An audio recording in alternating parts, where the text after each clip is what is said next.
I'm here with Canadian athlete Paula Findlay's custom Trek Speed concept ahead of her kicking off the 2019 race season at Ironman 70.3 Oceanside.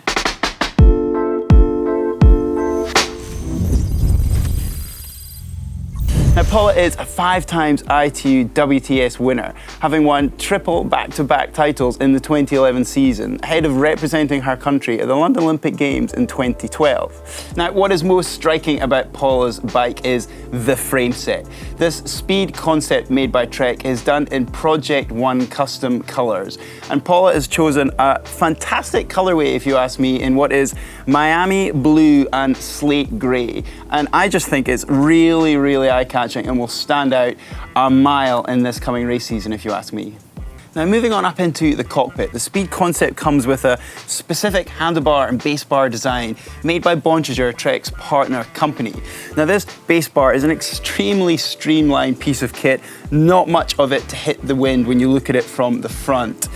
The connecting part up to the base bar is a 30mm riser, one-piece riser in fact, and there's a little bit of an angle you can see there that Paula has her aero bars set at. And these aero bars are a ski bend variety, which just gives a little bit of a less stretched and strenuous position for her wrists when she's in the aero position. Now, she has got the SRAM blips here for her ETAP gearing. There's also a zip bike computer mount here so that she can see her numbers and data nice and easily in that aero position. Also talking about the aero position, she's opted for a zip standard aero bottle that she's got here attached using Trek's custom mount that they have for adding any type of water bottle that you want for sitting nice and central between your arms when you're in that aero position. So all in all, it's an incredibly aerodynamic cockpit. Finished off with, as you can see here, the junction box for her SRAM ETAP gearing, and that is tucked away really nicely behind that one-piece riser that we have here, and it's bolted very cleverly onto the stem cap of the bike. Now, moving on to the back of Paula's bike, we can see that fundamentally aerodynamics are key to the design of this frame set. Now, something that Trek do extremely well and made a name for themselves with this bike is their integration. And the speed box here is a prime example of the integration that Trek do on their speed concept frame. Because essentially, this box here takes away the need for tools and spares rattling around. So anything you need for a race day can go in here, and indeed Paula is going to be putting some CO2 and a spare tube in her speed box, just in case the worst happens and she gets a flat tire. So moving on to what I think is one of the most exciting parts of Paula's bike is the group set.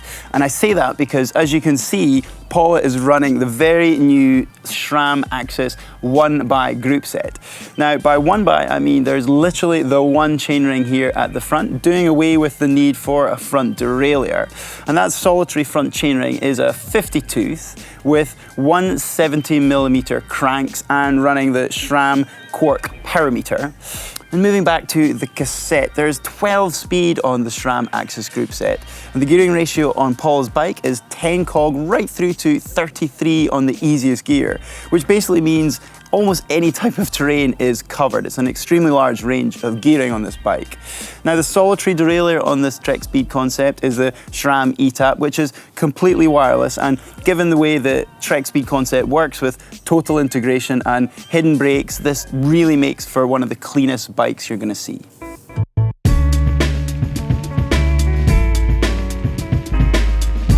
Now, the final aspect of Paula's bike to talk about is her wheel set. And those wheels of choice on Paula's bike are the Zip 858 on the rear and the Zip 454 on the front. And Paula's running Bonchager R4 25mm front and back tires on this wheel set. And stopping those wheels on this bike is another really impressive aspect of Trek's integration on the speed concept, because the brakes are entirely hidden on this frame set.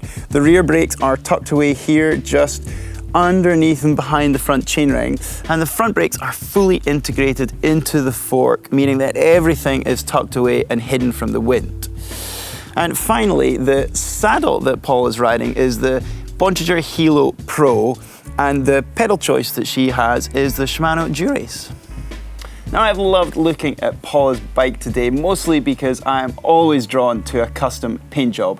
And this is another brilliant example of that, and a real head turner from the folks at Trek's Pro Workshop. I think it is a stunning machine and will without doubt stand out within the transition area.